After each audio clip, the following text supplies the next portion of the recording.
Bismillahirrahmanirrahim. Assalamualaikum warahmatullahi wabarakatuh. Jumpa lagi dengan saya di Abil Maiwa Channel. Jadi teman-teman, channel ini merupakan channel pendidikan tempat kita berbagi tentang aplikasi pendidikan, Microsoft Office, serta tips dan triks komputer. Jadi di video kali ini kembali lagi admin akan berbagi sebuah video informasi terkait P3K Guru di tahap yang kedua, yang mana informasi ini datang dari permintaan Ketua Umum Honorer yang judulnya P3K 2021 cukup 2 kali tes tanda tanya, guru negeri tetap jadi prioritas. Mudah-mudahan saja seperti itu teman-teman, karena ini adalah permintaan dari Ketua Umum Honorer seperti itu. Dan sini kita coba lihat informasinya.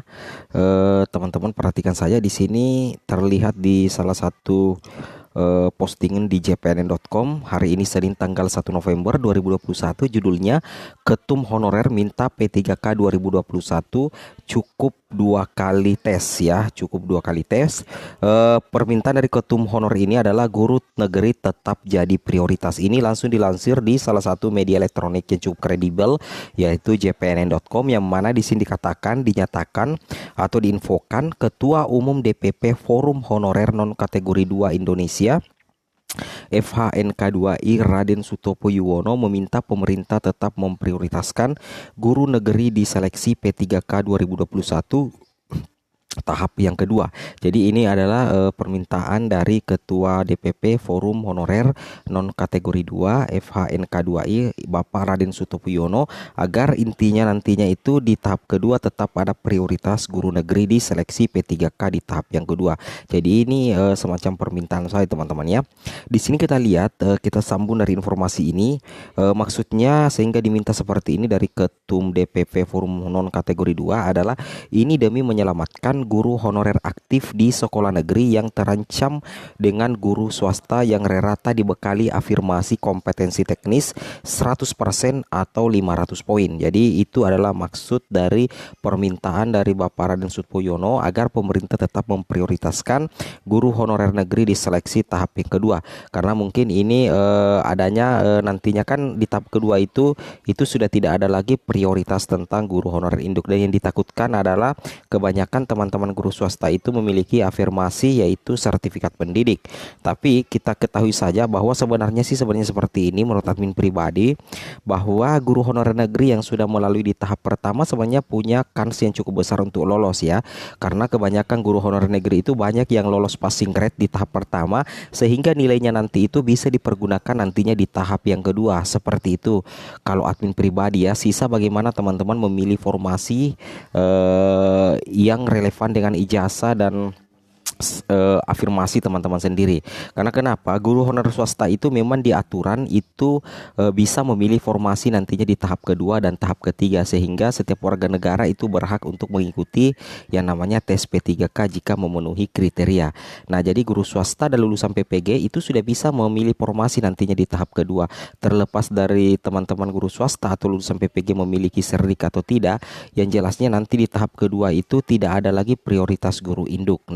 Namun di sini tetap perjuangan dari teman-teman guru honorer negeri itu patut kita apresiasi, karena memang tidak bisa dipungkiri bahwa ketika kita menghadapi guru serdik dalam satu tes kompetensi di P3K baik itu tahap 1 dan tahap 2 itu sangat sulit kita lolos ketika harus berhadapan dengan nilai 100% atau 500 poin di kompetensi teknis. Nah, semoga saja nantinya ada optimalisasi bagi teman-teman guru honorer negeri yang sudah lolos passing grade di tahap yang pertama. Seperti itu ya. Nah, sekarang kita sambung informasinya. Kami memohon kepada Pak Dirjen GTK Kemdikbudristek, kemudian juga dituju kepada Sesditjen GTK Nunuk Suryani agar mau memberikan prioritas kepada guru honorer negeri di tahap kedua ini. Ini pernyataan dari Bapak Sutopo yang dilansir di jpnn.com hari ini tanggal 1 bulan 11. Seperti itu teman-teman ya. Beliau pun meminta agar seleksi P3K guru hanya dilaksanakan 2 kali. Jadi ini cuma permintaan ya, jadi bukan admin yang katakan.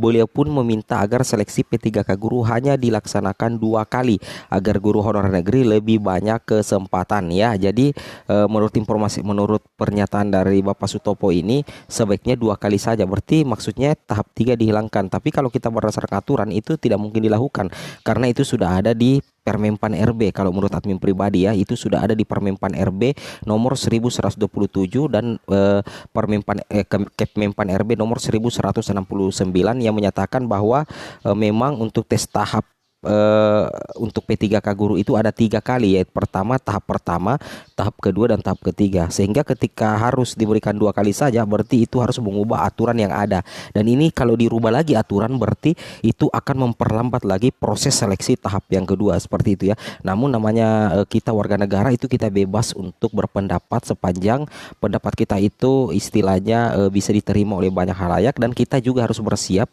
apabila pendapat kita itu tidak dikabulkan, seperti itu ya. Nah, di sini lagi dilanjutkan apabila ya, ini pernyataan dari Bapak Raden Sutopo Yuwono, apabila ada tahap ketiga, Bapak Sutopo berharap bukan bentuk tes lagi, tetapi optimalisasi untuk mengisi formasi kosong. Nah, ini yang admin sangat sependapat dengan Bapak Raden Sutopo. Ya, jika misalkan nanti di tahap ketiga itu sudah jarang, artinya hampir terpenuhi semua formasi, maka untuk teman-teman guru honorer negeri itu yang lolos passing grade itu sebaiknya dioptimalisasi saja untuk mengisi formasi yang kosong ya. Ini pendapat yang cukup cerdas dari Bapak Raden Sutopo ya. Di sini jelas dinyatakan atau dikatakan oleh Bapak Raden, apabila ada tahap ketiga, Sutopo berharap bukan bentuk tes lagi, ini yang saya sependapat, tetapi optimalisasi untuk mengisi formasi kosong. Apalagi bagi teman-teman guru honorer yang sudah lolos passing grade di tahap yang pertama tadi, seperti itu ya. Namanya lolos passing grade berarti itu sebenarnya sudah lulus, cuma persoalan keterbatasan formasi sehingga banyak teman-teman guru honorer yang belum kesampaian untuk menjadi guru ASN P3K di tahap 1 kemarin. Sebenarnya banyak yang lolos passing grade, baik itu P1, kemudian P2 ataupun P3. Seperti itu teman-teman ya. Nah, kita lanjut baca lagi teman-teman ya. Oleh karena itu, pemerintah diminta tetap mengutamakan guru negeri yang sudah lolos passing grade dengan peringkat terbaik. Nah, ini yang admin sangat sependapat. Bagi teman-teman guru honorer yang di tahap kedua nanti ini punya tabungan nilai sebagai lolosan passing grade, baik itu P1, P2 dan P3, itu teman-teman punya nilai plus sebenarnya, dan tetap itu dihitung di tahap yang kedua. Nah, jadi itu adalah bentuk apresiasi dari pemerintah atau bentuk start awal yang lebih cepat dari teman-teman guru honorer negeri nantinya di tahap kedua. Itu tidak bisa kita pungkiri teman-teman ya. Nah, di sini contohnya, sebagai contoh di Kabupaten A, formasi kosongnya sebanyak 50 orang. Guru honorer negeri lulus passing grade sebanyak 75 orang, maka diambil ranking 1 50 orang. Berarti masih ada tersisa beberapa guru lagi yang lolos passing grade tetapi tidak memiliki formasi. Nah, sebaiknya nantinya di tahap kedua atau ketiga itu ada optimalisasi, karena mereka yang lolos passing grade itu bukan berarti mereka gagal, tetapi karena persoalan keterbatasan formasi sehingga mereka tidak mendapatkan tempat untuk menjadi guru ASN. Semoga pemerintah bisa memberikan apresiasi bagi teman-teman guru honorer yang sudah lolos passing grade tetapi tidak jadi ASN karena persoalan keterbatasan formasi. Seperti itu teman-teman ya. Nah, di sini kita tambahkan lagi dari pernyataan Bapak Raden Sutopo yang sangat luar biasa. Kebijakan tersebut menurut Sutopo untuk menyelamatkan guru honorer di sekolah negeri, apalagi sesuai usulan FHNK 2 untuk 1 juta PP3K dikhususkan bagi guru dan tenaga kependidikan di sekolah negeri. Nah, saat ini kata Sutopo, guru honorer yang tidak lulus P3K tahap 1 akan memulai pemilihan formasi sesuai jadwal Kemdikbudristek. Pengumumannya dilaksanakan mulai 1 sampai dengan 4 November, seperti itu teman-teman ya. Nah, kawan-kawan terus memantau SSCASN dan guru pppk.kemdikbud.go.id untuk melihat pengumumannya untuk pemilihan formasi di SSCASN BKN. Begitu juga dengan pendaftaran, prosesnya sama seperti seleksi P3K tahap 1.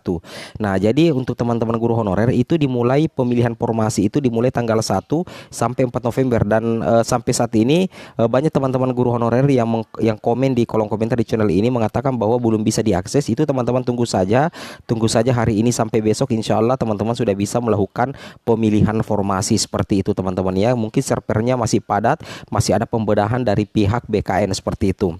Nah, di sini untuk lebih lanjutnya lagi, berikut jadwal pelaksanaan seleksi kompetensi P3K guru tahap yang kedua. Berulang kali kami katakan, umumkan ya. Yang pertama itu pengumuman hasil sangga 29 Oktober, kemudian pengumuman dan pemilihan formasi 1 sampai 4 November, kemudian pengumuman daftar peserta waktu dan tempat seleksi P3K guru tahap 2 8 November, cetak kartu peserta seleksi P3K guru di 8 sampai 9 November, pelaksanaan seleksi kompetensi 2 10 sampai 13 November, kemudian pengumuman hasil seleksi kompetensi 2 18 November, kemudian masa sangga 2, masa pengajuan sangga 19 sampai 21 November, dan 8 jawab sangga 2, tanggapan sangga 21 sampai 27 November.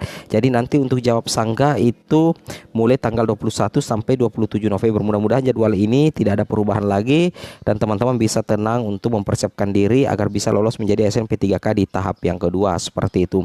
Oke teman-teman, mungkin cukup sampai di sini videonya. Assalamualaikum warahmatullahi wabarakatuh.